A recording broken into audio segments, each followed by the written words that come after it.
Hey, today we're going to be showing you what I use when I shoot in the studio on location.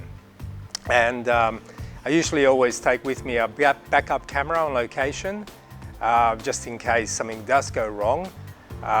This 5D Mark III, so I've got the 5D Mark II backup camera, 5D Mark III favorite camera, and this has a very high shutter count, so I am worried that the shutter might go, so I usually always have a backup camera.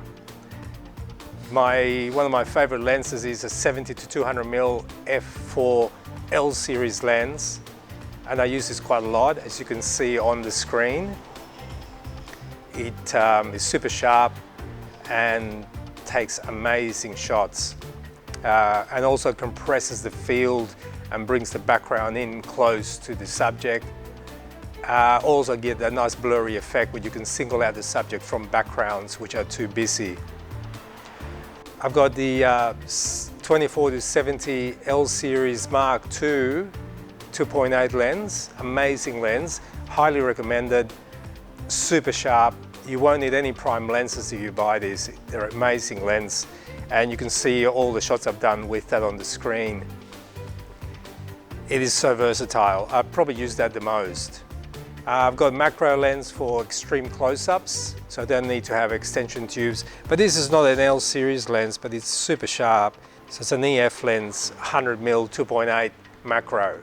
For my clients who insist on having full focus on their product or food, I use a tilt shift lens, which gives me the option of changing the focal plane and giving me more control of my depth of field, where I want the depth of field to go. If that's my plane, I can shift the focal plane from straight to angled, and I have much more depth of field on a angled shot from a 30 degree to 45 degrees. Use a blower for cleaning the lenses and the camera before I start, and then a grey card to give me a starting point for my white balance, and a flash meter, light meter to give me a reading of my flash and daylight, so I can mix it, or I'm in control with the speeds to avoid contaminating my shot with daylight if I don't need it. Yeah, so this is my gear I use on the studio or location, and and also always carry lots of batteries with you, especially if you're using live view and so on. I'll go into the lighting in a minute, and we'll go through all the lighting I use, and I'll show you some of the shots that I've used for with this strip light, softbox, and had to do a makeshift soft lighting setup without having to spend thousands of dollars.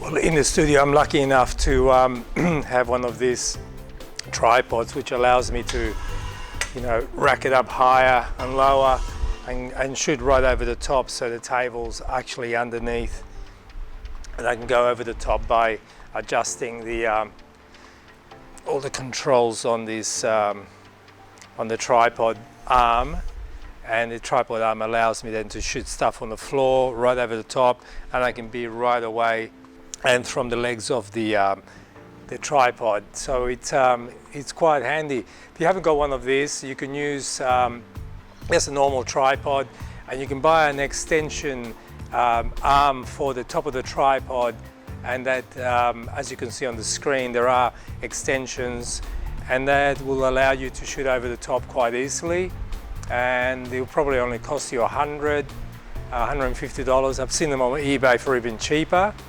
but well worth having. This is a strip light, and you can use it a couple of ways. You can have the grid on it to focus your light onto the subject and not have too much spillage, or you can use it horizontally or vertically, depending on the reflection you want on your subject or the actual shadow quality you want on your subject. You can attach just about any flash to this softbox, depending on the actual attachment speed ring you get for it. You can see one of the shots now on the screen, which I've used this for a client, and the results were amazing. It just looks like a small window. Allows you to drop the background off so it goes dark and moody, and the focus is on the food or the subject. And with a few small reflectors, you can get some light into the shadow area. And here we have a larger diffuser, which allows me to get a beautiful soft light, as you can see on the screen now. I used for this food shoot with Jane Collins, and it's a beautiful light, but again, it's expensive, and I'll show you what else you can do without having to buy such expensive gear. All you would need is a diffuser, basically with a C-stand, and I'll show you the C-stand. And the C-stand gives you a very versatile piece of equipment, and you can just hang material from the arm. You can adjust it different heights, have material from the arm, and then have a diffuser hanging from the arm of the C-stand, and have your light in the back. You can put the light further away or closer, depending on the quality of shadow you want on your subject. And yeah, you've got yourself the same effect without having to spend $600–700 on a fancy light for the studio. And for reflectors, I've used this quite a lot when I go on location. I have these cards that I get from the art supply shop, stick them together and they self-stand, and then yeah, you can basically have them next to the table and reflect the light exactly where you want it. Another really interesting piece of equipment you'll love to use is this trace, and it's basically diffuses the light, and you lose about a stop of light, but it diffuses the light really well through the surface and gives you a beautiful quality of light. So setting this up on the C-stand, all you'll need to take on location with you is a clamp, a C-stand or something similar to hold the diffuser on. Clamp the diffuser, and then you've got yourself a massive light. And I think the roll's about $100 from Roscoe or Lee Filters, and this is all heat-proof, fireproof material. It gives you a beautiful quality of light, especially on shiny subjects too. So there you have it, a portable studio. All the shots you're seeing on the screen now I photographed using the trace material, up to 3 sheets of trace, one on the left, one on the right, and one behind, to get this effect on the shiny metallic product on highly reflective subjects. It is amazing. You can easily put a strip light on the sides and get a graduation of light depending how you aim the strip lights.